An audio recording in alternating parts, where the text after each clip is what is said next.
जी हाँ, आप यकीन नहीं करोगे दोस्तों, कोरोना वायरस की संख्या भारत में पिछले 24 घंटों में जो बढ़ोतरी हुई ना, वो अब तक की सबसे ज्यादा बढ़ोतरी मामलों में से एक है। और उसके बाद भारत में कोरोना का आंकड़ा 20 लाख के पार तो पहुंच ही चुका है। लेकिन आपको बता दूं कि भारत में पिछले 24 घंटों के दौरान सबसे ज्यादा 62,538 नए कोविड-19 के केस देखे गए। कोरोना से 24 घंटों में जान जाने वाले लोगों की संख्या 886 रही। ये दोस्तों अब तक का सबसे बड़ा आंकड़ा। और वहीं एक सप्ताह में दूसरी बार ये देखा गया है जब 24 घंटे में सबसे ज्यादा केस भारत से देखे गए। यूएस, ब्राजील भी पीछे छूट चुके हैं इन 24 घंटों के दौरान जब भारत में इतने ज्यादा केस आए। भारत में दोस्तों अब कुल संक्रमितों की संख्या जो है ना, वो 20,27,000 से ज्यादा पहुंच चुकी है, जिसमें से 6,07,000 एक्टिव केस चल रहे हैं, यानी कि जिनका इलाज चल रहा है, जबकि 13,78,000 ठीक हो चुके हैं। भारत में अब तक दोस्तों कोरोना वायरस के चलते मरने वालों की कुल संख्या जो है वो 41,585 पर चल रही है। तो ये तो रहा दोस्तों भारत में कोरोना का ताजा आंकड़ा, राइट। इसी तरह की कोरोना से जुड़ी 15 बड़ी खबरें आपको इस वीडियो के अंदर जानने मिलने वाली हैं। बने रहेगा मेरे साथ इस वीडियो में और एकदम पूरा लास्ट तक जरूर देखते रहेगा। वैक्सीन को लेकर भी एक बहुत ही अच्छा अपडेट है, आपको बताएंगे। साथ ही खबर देख सकते हैं कि पिछले 24 घंटों में रिकॉर्ड 60,254 सैंपल की जांच भी की गई है। राज्य का रिकवरी रेट 64.30% हो चुका है। हम बात करें दरअसल बिहार और झारखंड राज्य की, जहां पर पिछले 24 घंटों में लोगों की टेस्टिंग भी बहुत ज्यादा की गई और मामले भी बहुत ज्यादा देखे गए। और एक बड़ी खबर देख सकते हैं कि देश में कोरोना मामले जो है ना, वो 20 लाख के पार हो चुके हैं और अमेरिका में भी टिकटॉक बैन हो चुकी है। इसी तरह की आज की बड़ी खबरें हम आपको बताएंगे इस वीडियो में। दरअसल आपको बता दूं, देश में कोरोना वायरस के जो 20,27,000 मामले पहुंच चुके हैं, उसके बाद एक खबर आ रही है दोस्तों की डोनाल्ड ट्रंप अमेरिका के राष्ट्रपति ने चीनी ऐप टिकटॉक और वीचेट को बैन कर दिया। इंपोर्टेंट न्यूज देख सकते हैं, डोनाल्ड ट्रंप का चीन को एक बड़ा झटका है। टिकटॉक, वीचेट का बोरिया बिस्तर बांधने वाले आदेश पर किया हस्ताक्षर। और अब आखिरकार अमेरिका में भी दोस्तों टिकटॉक ऐप बैन हो चुके हैं। डोनाल्ड ट्रंप ने चीनी ऐप टिकटॉक और वीचेट के मालिकों के साथ किसी भी लेन देन पर प्रतिबंध लगा दिया है। डोनाल्ड ट्रंप ने माइक्रोसॉफ्ट के नहीं खरीदने की सूरत में टिकटॉक को बैन करने के लिए समय सीमा तय की। राष्ट्रपति ने टिकटॉक और वीचेट को 45 दिन के अंदर बैन किए जाने के आदेश पर हस्ताक्षर कर दिए। उन्होंने टिकटॉक से डेटा का इकट्ठा किए जाने को अमेरिका की राष्ट्रीय सुरक्षा के लिए खतरा भी बताया है। तो ये कुछ मसला चल रहा है। साथ ही और एक खबर देख सकते हैं कि महाराष्ट्र और तमिलनाडु राज्य में सबसे ज्यादा केस चल रहे हैं। कुछ राज्यों की स्टेट की लिस्ट भी हम आपको बताते हैं इस वीडियो में। बाकी आपको बता दें, देश में सबसे ज्यादा आंकड़े जो चल रहे हैं ना, वो 2 ही राज्यों में चल रहे हैं। कौन कौन से? एक तो महाराष्ट्र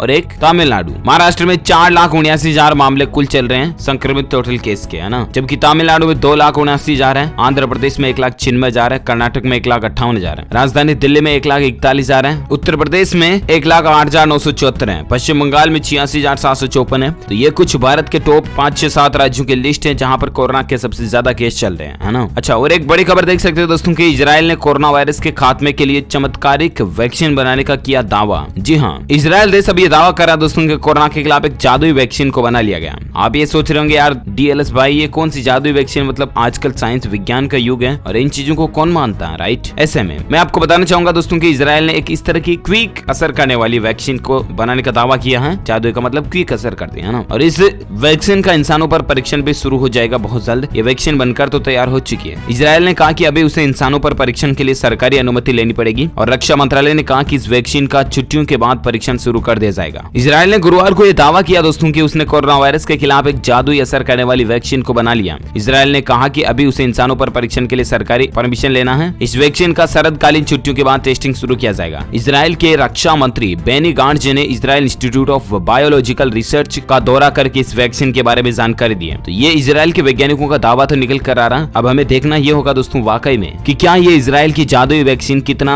जल्दी, कितना क्विकली और कितना तेज असर कर पाती है कोरोना मरीज पर और कितना वो ठीक हो पाता है क्विकली। ये बहुत ही इंपॉर्टेंट और इंटरेस्टिंग रिजल्ट्स होंगे, राइट। जो कोई भी अपडेट आते हैं ह्यूमन ट्रायल के बाद मैं आपको बताऊंगा। फिलहाल आप अगली खबर देख सकते हैं। कोरोना इफेक्ट को लेकर देखिए जरा, फेसबुक ने भी एक बड़ा फैसला लिया। अब फेसबुक के कर्मचारी जुलाई 2021 तक वर्क फ्रॉम होम कर पाएंगे, यहाँ तक कि उन्हें आर्थिक मदद भी मिलेगी। हाल ही में गूगल ने भी आपको पता होगा 2021 तक वर्क फ्रॉम होम को बढ़ाया था और अब दोस्तों फेसबुक कंपनी की भी यही कहना है कि उसके जो कर्मचारी हैं वो 2021 तक WFH यानी कि वर्क फ्रॉम होम कर पाएंगे। कोरोना वायरस संकट के कारण दुनिया भर में काम करने का तरीका पूरा बदल गया और अब अधिकतर लोग अपने ही घरों दफ्तरों से काम कर रहे हैं। फेसबुक ने भी जुलाई 2021 तक अपने सभी स्टाफ को वर्क फ्रॉम होम करने की छूट दे दी है। इतना ही नहीं, फेसबुक की ओर से अपनी टीम को $1,000 तक मदद भी दी जाएगी ताकि वो घर में ऑफिस वर्क से जुड़ी तैयारी कर सके। फेसबुक ने बयान जारी करके बताया कि सरकार के द्वारा जारी हेल्थ गाइडलाइंस और कंपनी में आपसी सहमति के बाद हमने सभी कर्मचारियों को वर्क फ्रॉम होम करने की छूट दी है। ये छूट अभी जुलाई 2021 तक दी गई है। चलिए साथ ही खबर देख सकते हैं, पश्चिम उत्तर प्रदेश के 2 दिवसीय दौरे पर चले गए गए हैं। उत्तर प्रदेश के मुख्यमंत्री योगी आदित्यनाथ नोएडा में करेंगे कोरोना अस्पताल का उद्घाटन। जी हाँ दोस्तों, उत्तर प्रदेश के मुख्यमंत्री योगी आदित्यनाथ जो है ना वो 7 और 8 अगस्त को सहारनपुर, बरेली और गौतम बुद्ध नगर जिले के दौरे पर रहेंगे। उत्तर प्रदेश में बढ़ते कोरोना के मामलों को देखते हुए अब मुख्यमंत्री खुद जायजा लेने के लिए निकल गए हैं, एक्टिव हो चुके हैं। सीएम योगी ने पश्चिमी जिले के 3 जिलों का 2 दिवसीय दौरा करने का फैसला किया है। योगी आदित्यनाथ 7 और 8 अगस्त को सहारनपुर, बरेली और गौतम बुद्ध नगर जिले के दौरे पर रहेंगे। लखनऊ में बैठक के बाद बरेली रवाना होंगे योगी, जहां सबसे पहले योगी बरेली जिले का दौरा करेंगे। हालांकि इससे पहले वो राजधानी लखनऊ में कोरोना को लेकर एक अहम बैठक भी करेंगे। इस बैठक के बाद वो बरेली जाएंगे। बरेली में देर शाम तक कोविड की बैठक पर सीएम नोएडा पहुंचेंगे। नोएडा में रात्रि विश्राम के बाद वो सहारनपुर के लिए रवाना होंगे। और यहाँ पर मतलब कुल मिलाकर के देखिए जरा कि खुद मुख्यमंत्री सीएम जो है ना वो कोरोना की जंग के लिए मैदान में कूद पड़े, लड़ पड़े, है ना। ये वाकई में बहुत ही इंटरेस्टिंग चीज है राजनीति के अंदर। चलिए साथ ही खबर देख सकते हैं कि हवा में आखिर कितनी देर जिंदा रहता कोरोना वायरस, कैसे फैलता संक्रमण और हमें क्या करना चाहिए। जी हाँ दोस्तों, अगर आपके मन में भी सवाल आता है कि आखिर हवा से कोरोना वायरस कितना फैल सकता है, तो आपको बता दें विश्व स्वास्थ्य संगठन का पहले से यह कहना रहा था कि कोरोना वायरस का संक्रमण किसी सतह के संपर्क में आने से ही होता है। वैज्ञानिक सबूत भी इसकी तस्दीक दे रहे हैं। यही वजह थी कि विश्व स्वास्थ्य संगठन के अधिकारियों ने कोविड-19 की बीमारी से बचाव के लिए मुख्य तौर पर हाथ धोने की सलाह दी थी।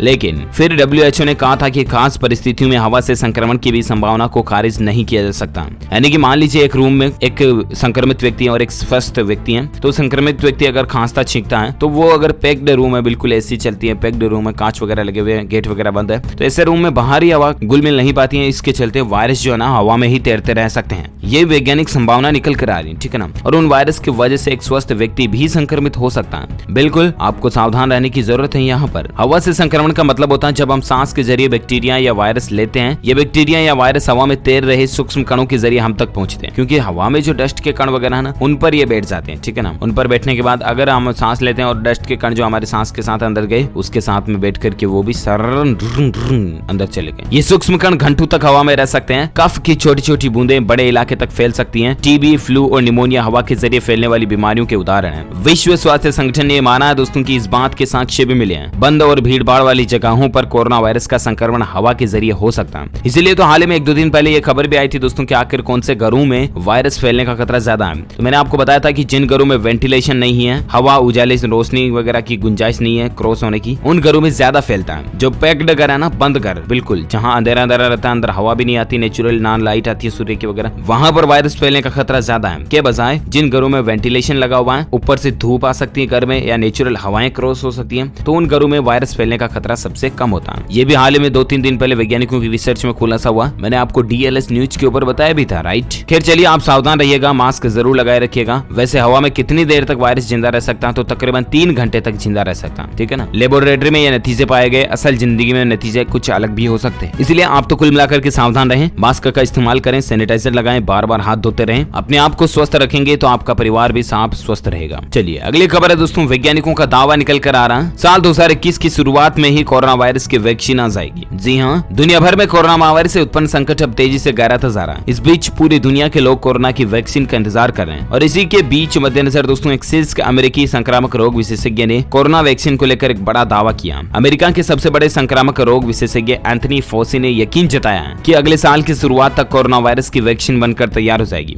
इतना ही नहीं, उन्होंने कहा कि अगले साल की शुरुआत तक दुनिया भर में कोरोना वैक्सीन कई 100 करोड़ से अधिक डोज तैयार हो सकती हैं। यानी कि कुल मिलाकर के एटलीस्ट वायरस की वैक्सीन का सप्लाई जो है ना वो साल 2021 तक हो जाना संभव लग रहा है, ठीक है। देखते हैं अब और भगवान की क्या इच्छा है। फिलहाल अगली खबर देख सकते हैं, उत्तर प्रदेश में एक सरकार का बड़ा फैसला है। कोरोना की रोकथाम के लिए सरकार ने मरीजों को अब ये दवा देने का फैसला किया है। जहां यूपी सरकार ने कोरोना वायरस संक्रमण के इलाज और बचाव के लिए आइवरमेक्टिन टैबलेट का इस्तेमाल करने का निर्देश दिया। आइवरमेक्टिन टैबलेट जो है इसका इस्तेमाल हाइड्रोक्सीक्लोरोक्विन की जगह किया जाएगा। कोरोना संक्रमित और उनके संपर्क में आए लोगों के साथ ही स्वास्थ्य कर्मियों को भी ये दवा दी जाएगी। आपको बता दें कि दिल्ली के AIIMS, Lady Hardinge Medical College और मैक्स हॉस्पिटल के साथ ही कई देश अपने अस्पतालों में आइवरमेक्टिन टैबलेट का इस्तेमाल कर रहे हैं और इसीलिए उत्तर प्रदेश सरकार ने भी इसको करने का फैसला किया है। देखते हैं इस वैक्सीन और इस टैबलेट के भी नतीजे क्या नए सामने आते हैं, मैं आपको बताऊंगा। फिलहाल फिलहाल आप अगली खबर देख सकते हैं कि WHO यानी कि विश्व स्वास्थ्य संगठन ने क्या कहा, अगर सभी को एक साथ मिले वैक्सीन तो तेजी से बदलेंगे दुनिया में हालात। जहां विश्व स्वास्थ्य संगठन के महानिदेशक टेड्रोस अधानोम ने गुरुवार को कहा दोस्तों कि अगर दुनिया की कोई भी कोरोना वैक्सीन सभी को सार्वजनिक रूप से उपलब्ध कराई जाए ना, तो फिर दुनिया में आर्थिक सुधार तेजी से हो सकते हैं। वह NBC नेटवर्क द्वारा संचालित संयुक्त राज्य में स्पेन सिक्योरिटी फोरम के सदस्यों के साथ एक ऑनलाइन पैनल चर्चा में ये बोल रहे थे। टेड्रोस ने कहा दोस्तों कि वैक्सीन साझा करने या अन्य उपकरणों को साझा करने से वास्तव में दुनिया को एक साथ ठीक होने में मदद मिलती है, आर्थिक सुधार तेजी से हो सकता है और कोरोना से नुकसान कम हो सकता है। उन्होंने कहा कि वैक्सीन को लेकर राष्ट्रवाद अच्छा नहीं है,